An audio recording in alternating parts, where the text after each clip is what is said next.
The sun beat down on a long, cracked stretch of desert highway. A lone biker, clad in dusty black leathers and mirrored sunglasses, rumbled down Route 19 on a matte black motorcycle. The silence of the desert was broken only by the low thrum of his engine. Deputy Walsh spotted him from the shade of his patrol SUV. He sipped lukewarm coffee, narrowed his eyes, and muttered, "Out-of-state plates. No helmet. Let's have a chat." Red and blue lights blinked to life. The biker slowed without protest and pulled to the gravel shoulder. As he parked his bike, Walsh stepped out with one hand resting on his holster, another on his belt radio. "License and registration," Walsh said, keeping his voice firm but neutral. The biker didn't speak. He calmly removed his gloves, handed over a small, nondescript wallet, and stood motionless, engine ticking in the heat. Walsh furrowed his brow. The name on the license read, Cole S. Anders. No outstanding warrants, no priors, clean as a whistle. Still, something about the man's presence, his absolute stillness, prickled at the edges of Walsh's instincts. Behind them, the desert shimmered with heat.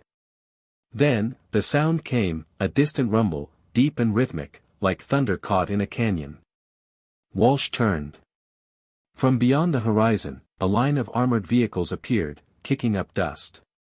They rolled in slow, perfect formation. Soldiers, dozens of them, emerged like ghosts from a sandstorm, helmets on, rifles slung across chests, patches reading, Task Unit Aeon. Walsh's hand dropped from his weapon. His partner, Deputy Molina, stepped out of the SUV with both hands raised halfway in confusion. The lead soldier marched forward, his voice booming, "Step away from the operative." Cole didn't flinch. He turned slightly, just enough to show a scar curling along his jawline. Walsh's mouth went dry. "What the hell is going on?" The soldier offered no reply. Instead, he tapped a small device on his wrist.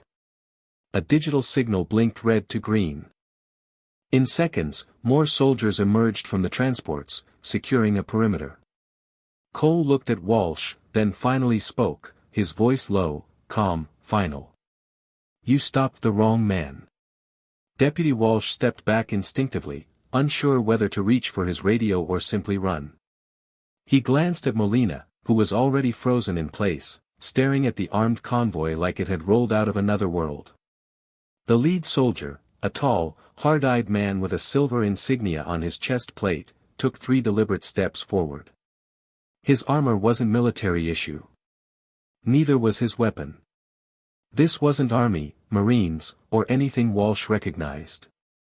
"This man is under Directive 47A. He's not to be interfered with by civil authorities," the soldier said, with the cool precision of someone who had given this speech before. Walsh frowned. "Directive what now?" "I don't know what kind of private operation you're running, but this is a public highway. You don't just roll into my jurisdiction with," the soldier raised his hand. "Deputy. You are not cleared for any further involvement. Step away from the vehicle." Molina whispered, "Walsh, his license." It wasn't even plastic. It felt off. Walsh turned to Cole, still standing by his bike like a monument. "You some kind of agent?" Cole didn't answer. Instead, he opened a pouch on his belt and held up a metallic chip, 1 inch long, blinking green. The soldiers snapped to attention. "Confirm identity," the lead soldier barked. One of the men approached with a scanning unit. He swept it across the chip. The device beeped once and then displayed a single word, "Authenticated." The soldier nodded. "Welcome back, Operative Anders." Molina blinked. "Back? From where?" Cole finally removed his sunglasses. His eyes were strangely colorless, almost metallic themselves. "You've stumbled into a contingency decades in the making," he said. "I'm not military. Not law enforcement. Not anymore. I'm a fail-safe." Walsh opened his mouth to ask another question, but the soldier cut him off. You've done nothing wrong, deputies. But this road is now under federal lockdown. You'll need to return to your station and file a report, sanitized and redacted. We'll take care of the rest. Behind them, more vehicles arrived, black, unmarked transports. Men in suits stepped out. Some carried briefcases. Others, biometric scanners. Walsh shook his head, overwhelmed. This isn't right. You can't erase whatever this is. Cole stepped forward, resting one hand lightly on Walsh's shoulder. No one's erasing anything. But you've seen something you weren't supposed to. What happens next isn't punishment, it's protection. He paused. For you. And for everyone else. The soldiers moved swiftly. Within minutes, the perimeter was secure. Drones buzzed overhead. Data towers were deployed along the roadside. A black canopy covered Cole's bike. Molina whispered to Walsh, "What kind of operative travels alone, with that kind of backup?" Walsh didn't answer. But the question hung in the air like dust. The desert air had shifted. What was once a routine stop now pulsed with a quiet tension, as if the land itself knew something was wrong. Deputy Walsh and Molina stood just outside the expanding perimeter, corralled gently but firmly by two soldiers. Their patrol SUV sat idling behind them, forgotten. Inside the temporary command tent, Cole Anders stood in the center as operatives worked around him. Screens lit up with topographical data, satellite feeds, and cryptic symbols. The men in suits whispered among themselves, all glancing at Cole like he was both asset and anomaly. The lead soldier, identified only as Commander Halleck, approached. "We've secured the area. Satellite spoofing is in place. Local comms are looped.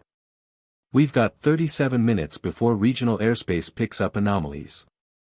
Cole gave a slow nod. "Then we finish this fast." Halleck hesitated. "Sir, they're asking if you want the deputies sedated." Cole looked out toward Walsh and Molina. His expression didn't shift, but his answer was quick. "No. They're not a threat. They're witnesses. But, they saw too little to understand, too much to forget. We don't bury truth out here. We bury secrets." Halleck nodded and moved off. Back near the road, Walsh lit a cigarette with shaking hands. "I've been a cop for 23 years. I've seen cartels, mercs, even that botched alien hoax 2 counties over." Molina murmured, "This isn't any of that." Walsh looked her in the eye.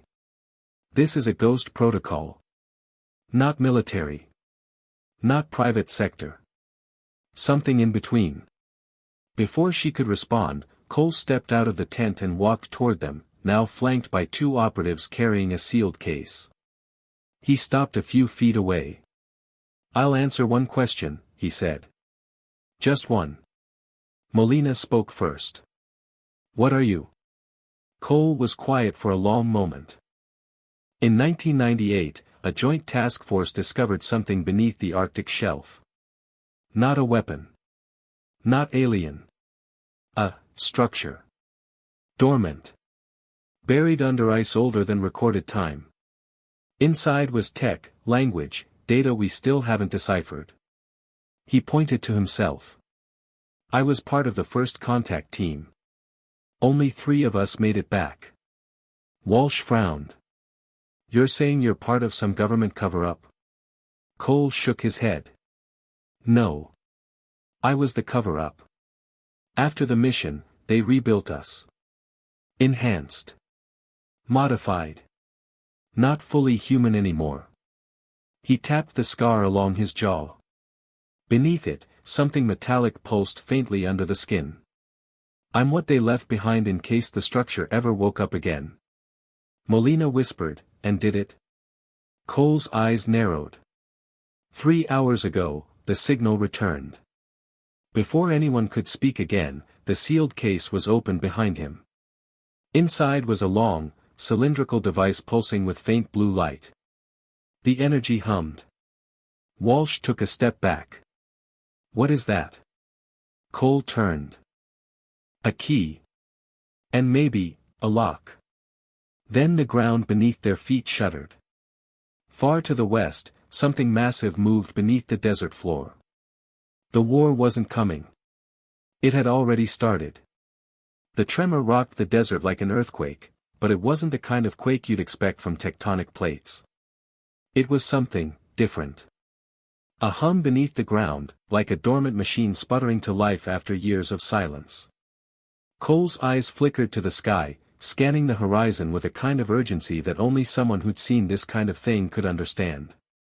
His hand hovered near the metallic scar on his jaw, as though seeking reassurance.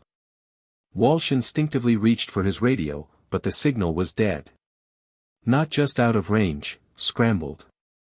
The entire region was cut off, every frequency twisted into static. What the hell was that? Molina asked, her voice a sharp whisper. Cole didn't answer immediately. His eyes locked onto the cylindrical device in the case, and for a brief moment, his expression softened, as though a memory, too painful to confront, was slipping past his guard. "It's awakening," he finally said. His voice was gravelly, hollow, like a man who knew the weight of the coming storm. "The structure is alive. And it's sending out a signal." Behind them, the soldiers were already in motion, taking defensive positions, setting up perimeter barriers, and deploying more drones into the sky. The suit-wearing operatives were moving in sync, too precisely. They weren't just acting on a protocol, they were responding to an inevitability. "What kind of signal?" Walsh demanded, his hands trembling as he clutched his weapon. Cole turned, his eyes now icy with the kind of resolve that only those who'd seen the worst of the world ever wore. "Not a distress call. Not a message. It's a trigger." "Trigger for what?" Molina asked, her tone incredulous. "The signal," Cole continued, his gaze never leaving the horizon, "wasn't designed for communication. It was a signal to awaken what's been buried beneath this desert for centuries. You're standing on top of it." Walsh's eyes widened. "So all this? All these soldiers? The tech? It's not just for him," he gestured toward Cole. "It's for the thing down there." Cole nodded grimly. "Whatever it is," Cole said, "we don't know. But the countdown has begun. And we don't have much time before it's too late." Walsh felt his heart race. His instincts screamed that this was something bigger than him, bigger than anything his badge or training had prepared him for. Molina stepped forward. "Why are you here, Cole? Why not just let the military handle this? Why involve civilians?" Cole turned to her, his expression unreadable. "I was meant to be a safeguard. The first team, the one who found it, couldn't stop it. They thought they could contain it, lock it down. But they didn't know what they were dealing with.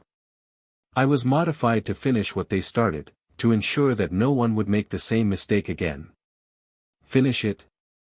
Molina's voice broke with disbelief. "You mean stop it? How?" Cole took a deep breath, his eyes flicking to the horizon again. The ground shuddered once more, louder this time. "I'm not sure anymore. But I think," he paused, and for the first time, his voice faltered. "I think I was built to contain it, not stop it. And that might not be enough." The hum beneath their feet intensified, resonating through the ground like a low-frequency bass. It was as if the earth itself was coming to life, shaking off centuries of dust and silence. A distant shadow stretched across the desert, moving slowly but steadily toward them. It wasn't a bird, or a plane. It wasn't even a drone. This thing was something else entirely.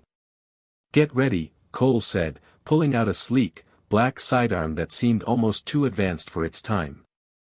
"Whatever happens next, it's going to get very loud." The soldiers were already forming a tight perimeter around the device, preparing to make a stand. The operatives in suits linked arms, activating a force field that shimmered faintly against the sky. Walsh and Molina were being kept at a distance, but they could still see everything, everything except the thing beneath the ground, waiting. Then, just as suddenly as it had started, the sky flickered. A massive structure, gleaming in the harsh desert light, rose from the earth. Towering, jagged, and alien, it loomed like a spire of glass and metal, stretching hundreds of feet toward the heavens.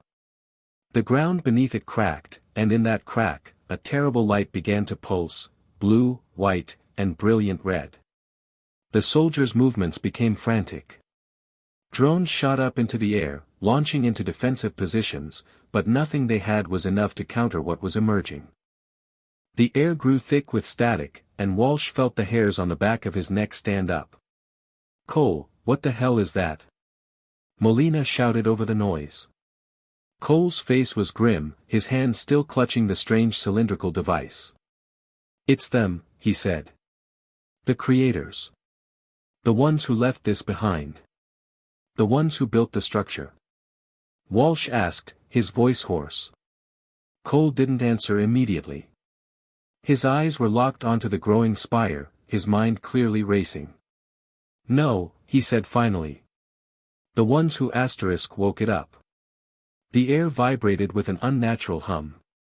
As the massive structure rose from the desert floor, its jagged edges seemed to slice through the sky itself. The light it emitted was cold and sterile, casting an eerie glow over the entire landscape. For a brief moment, everything around it felt wrong, like the world itself was out of sync. Walsh, Molina, and the soldiers stood in a loose circle, their eyes fixed on the alien spire. The crack in the earth beneath it glowed like the mouth of some terrible abyss, its light pulsating in waves, as if the structure was breathing. The desert, once still and desolate, had become an active participant in some ancient ritual. Cole Anders stood at the front, unmoving, the metallic device still clutched in his hand. His eyes were locked on the structure, but his expression was unreadable, grief and resolve tangled in the same glance. "The creators, Cole. Who are they?" Molina's voice cut through the silence.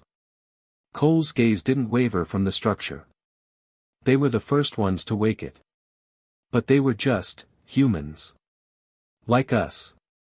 We were never meant to find it. Not in my lifetime, not in yours. But we did. And now, it's awake again. They're coming." "Who's coming?" Walsh demanded, stepping forward, his voice cracking with urgency. "You keep talking about they, I need answers, Cole." But Cole didn't answer. He couldn't. From the depths of the crack, a low rumbling began to rise, growing louder with each passing second. The soldiers began to adjust their weapons and equipment, their movements quick but controlled.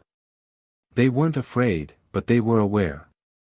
This was a containment operation, one that hadn't gone according to plan.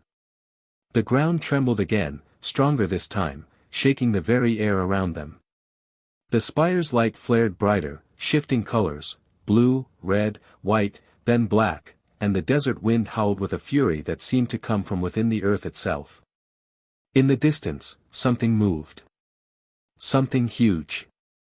"That's not right," Walsh said, squinting against the growing storm.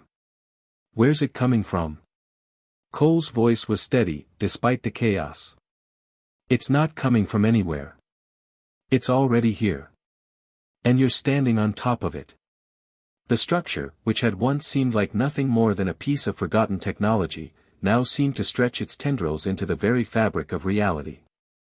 The glowing cracks in the earth widened, revealing someone, crawling up from the depths. Massive, dark, humanoid figures began to emerge from the crack, towering above the soldiers like giants in a myth. Walsh's breath caught in his throat. These were no mere soldiers. These were beings, ancient, impossibly tall, and moving with the eerie precision of machines. They had no faces, only smooth, reflective surfaces where features should be. Their movements were calculated, deliberate, as if each step was part of a much larger design. "They were the first to wake it," Cole repeated, his voice hollow. "The creators. The ones who sought to control it. But they couldn't. So they sealed it away. They locked it up. But in their arrogance, they never thought we'd find it. They never thought the last of them would fail to stop it. Molina's voice was barely above a whisper, shaking. What are they? Guardians, Cole replied, his face strained with a mixture of regret and something darker. They're its creator's soldiers, built to protect it. They are the key to what's inside, what was designed to be released. The figures moved with fluid, almost unnatural grace, despite their massive forms. They weren't just machines, though, there was something alive about them, some essence of sentience, of will, that made them terrifying. Their bodies shimmered with strange symbols, their limbs disproportionate and covered in an unknown alloy that reflected the desert light in unnatural ways. And then, at the heart of the glowing crack, something far worse began to take shape. A massive, glowing orb, slowly rising from the earth. The size of a small building, it hovered just above the desert floor, casting long, sweeping shadows over the land. It pulsed with an energy that felt like it could tear the air itself apart. Walsh's voice was thick with disbelief. That's the core, isn't it? Cole nodded grimly. The key. And the lock. A loud, mechanical voice erupted from the orb, distorted and alien. Release the veil. All will be one. The words were not spoken, they were felt. The very fabric of reality seemed to ripple at their utterance, warping the space around them. The soldiers reacted instantly, forming a perimeter around the core, weapons raised, but their actions felt futile against the sheer power of what they were facing. I never thought we'd make it this far, Cole muttered under his breath. But I always knew it would come down to this. I was designed to be the fail-safe, the containment. I was supposed to lock this all back away. But, the ground trembled again, more violently this time. The orb's pulse grew stronger. Something moved beneath the surface of the desert, an immense, collective force. The veil was being lifted. Cole turned to the soldiers. You have to stop it. You have to destroy the core. It's the only way. Commander Halleck stepped forward, his face hard, unreadable. And you, Anders? What's your part in this? I'm the trigger, Cole answered simply. But I can't do this alone. No one can. The orb flared brighter, releasing an enormous pulse of energy. The desert sky split open with a deafening crack, and from that crack, something emerged, something that had been sleeping for millennia. It was alive. And it was coming for them all. The sky above the desert split open like fabric under the pressure of a needle.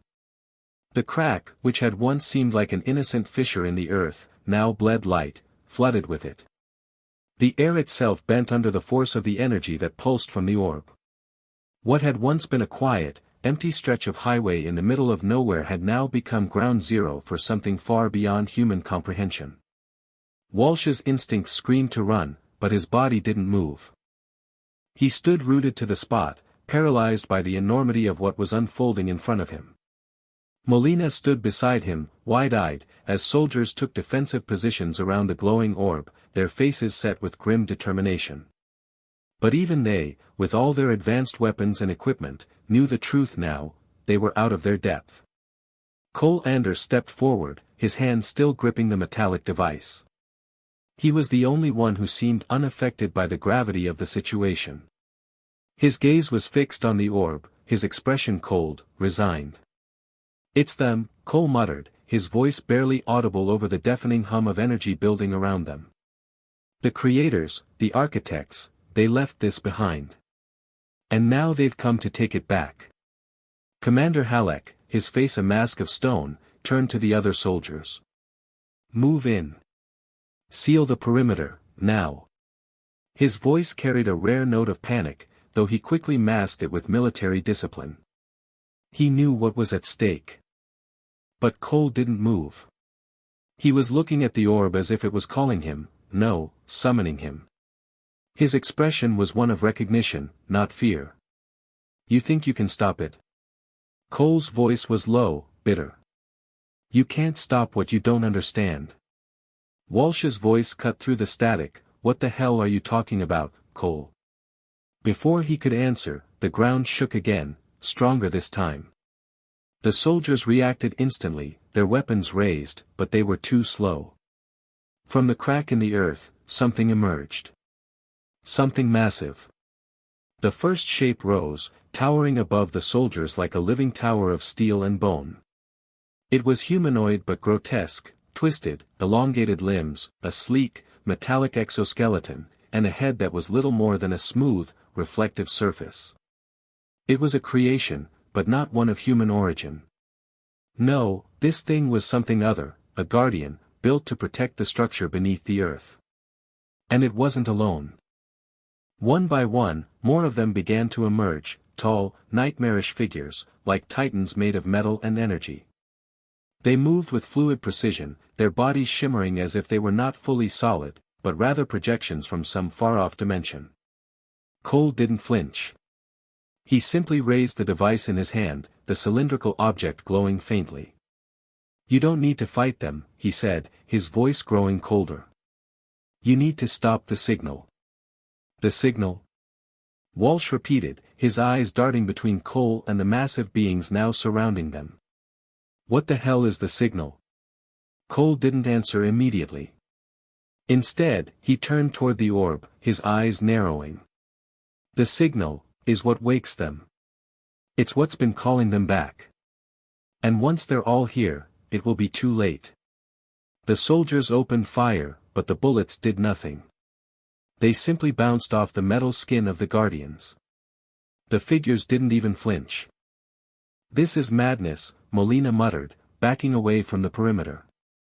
She was trying to make sense of the situation, but it was quickly becoming clear that the military was completely outmatched. "We're not going to win this." "Not with guns," Cole said, his eyes never leaving the advancing guardians. "But we don't need to win. We need to make them leave." Suddenly, a new sound filled the air, a sharp, piercing frequency that seemed to tear through the atmosphere. The orb pulsed, and the guardians stopped. For a moment, everything was still. Then, the orb's surface shifted. The blue, red, and white lights faded, replaced by a swirling black void. Something was coming through.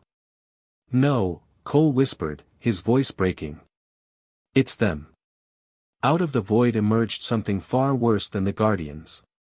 It was a shape, almost a shadow at first, but as it materialized, it became clear that it was a being unlike any they had ever seen.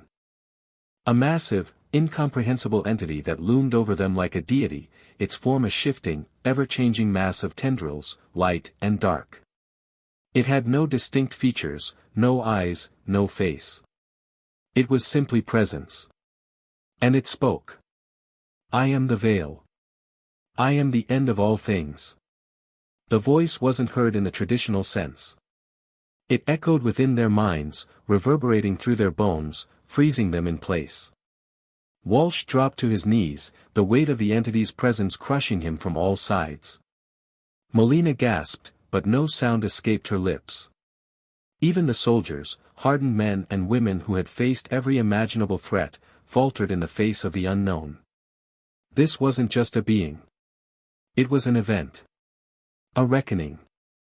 The culmination of something ancient, far older than humanity, far older than anything they had ever encountered. And then, it moved. It didn't move in the way a human might, there was no fluid motion, no walking, no running. It simply shifted through the air, its tendrils of darkness unfurling and reaching toward them, as if the fabric of reality itself was being undone. Cole took a step forward, the device still in his hand. "It's too late," he said, his voice filled with sorrow. "There's no stopping it now." But then, something unexpected happened. A low rumble filled the air, and the soldiers, despite their fear, began to move again, more determined than ever. "Hold the line!" Commander Halleck shouted, his voice firm. "Do not let it pass. Do not let it pass."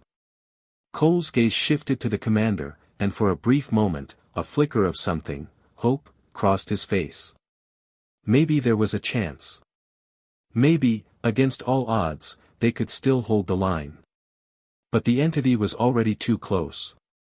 The veil spoke again, its voice crashing through their minds like a tidal wave. I am the veil. I will unmake all. It is done. With that, the world around them began to unravel. The world was shattering. It wasn't a single explosion or a thunderous collapse, it was something far worse. The very fabric of reality seemed to unravel in slow motion, like thread pulled from the center of a worn tapestry. The ground split open further, and with it, the air itself seemed to bend and distort, as though every law of nature was being rewritten in real time.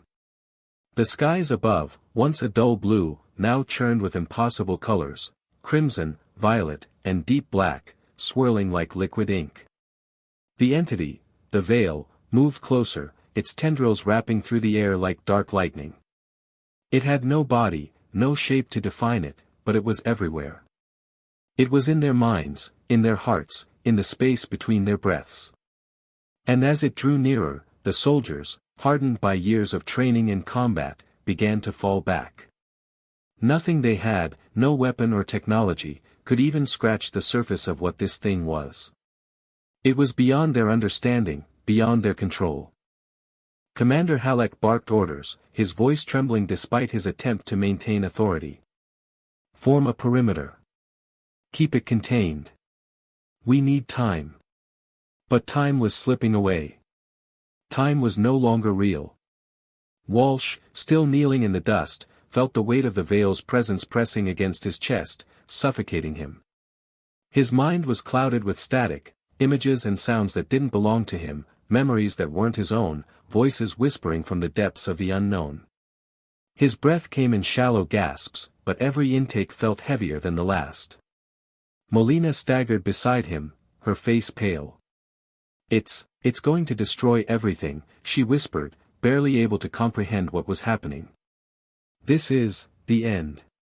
Cole Anders, however, remained unshaken. His eyes, once full of uncertainty and grief, were now cold, focused. The device in his hand pulsed in time with the veil's energy, its glow growing stronger, as if reacting to the being's presence. It was no longer just an object. It was a conduit. A key. A prison. It's not the